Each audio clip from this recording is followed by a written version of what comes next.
Yes, you can refinance your home while on Chapter 13. It's possible, it's doable. I do it every day, and there's several mortgage companies across the United States that do it. So don't think that it cannot be done. My name is Isaac. I work for Nations Lending, and today we're going to talk about Chapter 13. If you're watching this, it's because most likely you are on Chapter 13, or you're thinking about going into Chapter 13, or you completed Chapter 13. If that's the case, if you just finished making all the payments every month for the past 3 to 5 years, congratulations. Not too many people get to say that. Not too many people get to complete it. Actually, pretty rare when somebody finishes and completes that. So that's a big deal. Congrats. Good job. Keep it up. Hopefully, you keep your life, the future, just as well as when you were in Chapter 13. Anyway, so I get a lot of calls every day about this specific question. Isaac, can I refinance my home? Can I take cash out? Can I do a home equity loan while I'm on Chapter 13, or while I completed my Chapter 13? The answer is yes and no. No meaning no, like nobody will give you financing when it comes down to a second mortgage. There is normally 2 to 3 years waiting period. Why? Because bankruptcies are not good on your credit at all. And I just received a text message that is important. Sorry, I got distracted for a moment. So no, normally bankruptcies are awful, and most lenders, even your mortgage company, even if you've been making all your mortgage payments on time for the past 10, 20, 30 years, they're just not going to do it. They're not going to touch it. I think that the worst part is that they will tell you, I'm sorry, we don't do any kind of refinancing because you filed for bankruptcy. It's a 2 to 3 year waiting period time. Well, it's true that there's bankruptcies that you have to wait 2 to 3 years, like Chapter 7. Chapter 13 is different. You don't have to wait that long if you really need to take cash out of your home. Honestly, the only things that you need is you need at least 12 on-time payments to the trustee. You got to be able to prove that, by the way. What do I mean with that? We're going to require your trustee payment history. So you gotta be able to provide it, and we're gonna go over each one of the payments. And by the way, a late payment is not, my due date was yesterday, I made a payment today, so I'm late. A late payment is 30 days past the due date. So if your trustee payments are due on the first of each month and you pay the next month, then that's a problem. You're late. Now, if you're one time late, call me, text me, put it in the comment section. I mean, there's ways to go around that if you've been one time late, especially if it's not your fault. The trustee didn't post the payment in the right way. Then, yeah, I mean, there's ways to go around that. It's hard, it's difficult, I'm not going to lie to you, but it's doable, it's possible. I had people talk to their attorney, and the attorney write a letter saying, hey, my client XY person has been making all the payments as paid as agreed. That's kind of like the sentence that you want to put in that letter. Paid as agreed.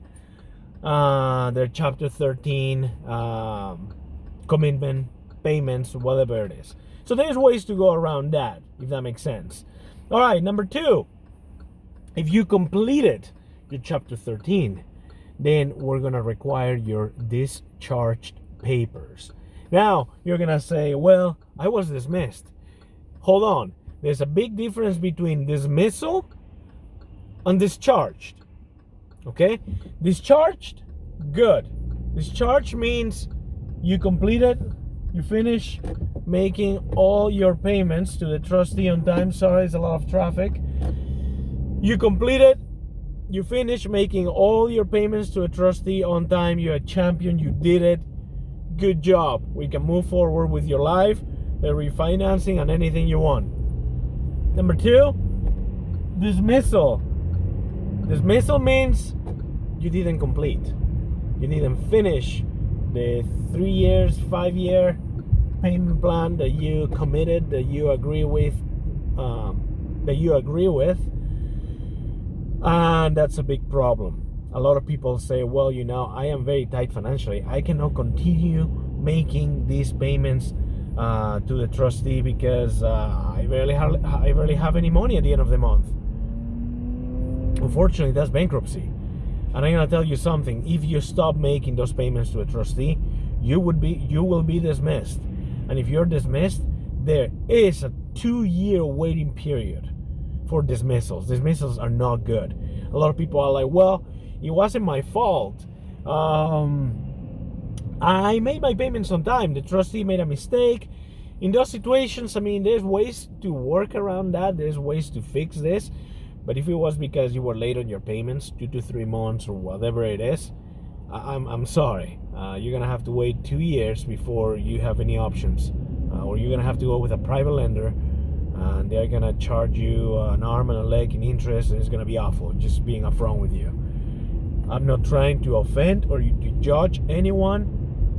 I'm just trying to tell you the reality of the problem that you're dealing with, if that makes sense. Anyway, so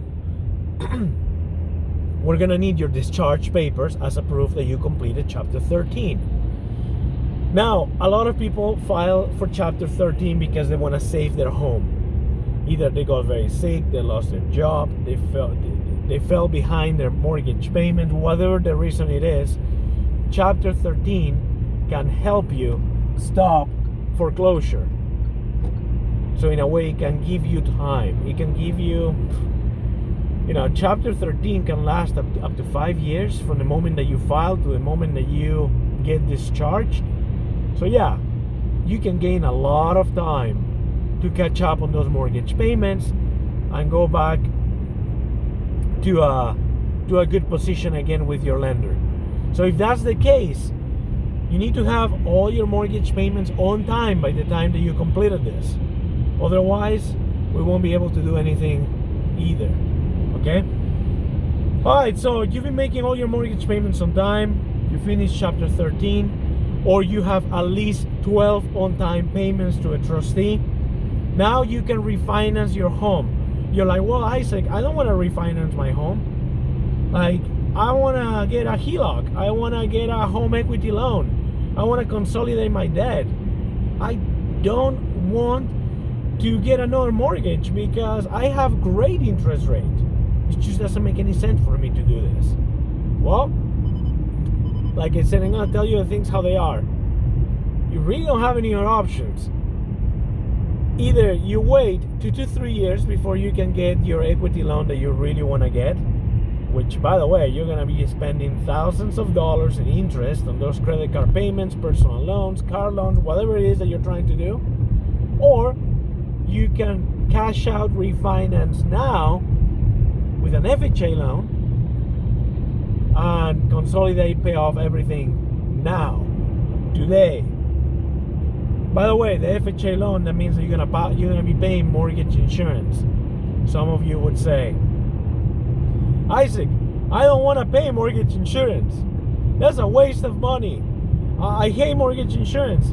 It's the devil, mortgage insurance. I don't want to breathe around mortgage insurance. Look, nobody likes mortgage insurance, okay? So calm down. I get that. Nobody likes it. Nobody wants to pay mortgage insurance. It doesn't benefit you. It benefits you, the lender.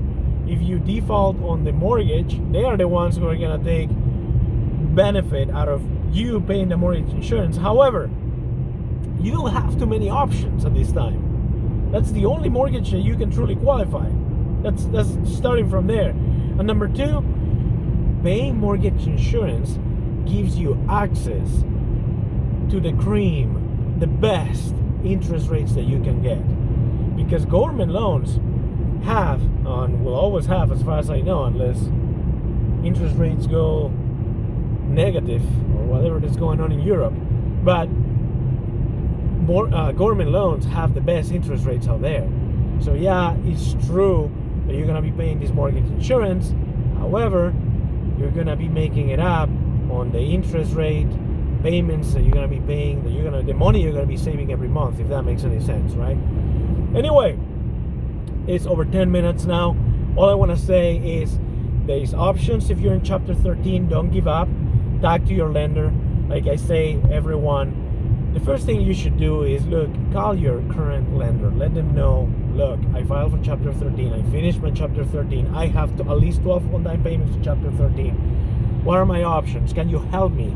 If they cannot help you, then there's companies out there that they will help you. I will help you. And I'm not trying to sell you anything, but I'm trying to say is don't give up. Be positive. Keep a positive attitude towards this problem. Fix it. Change your life. Do it today. Don't wait. And I hope you guys have a great day. See ya.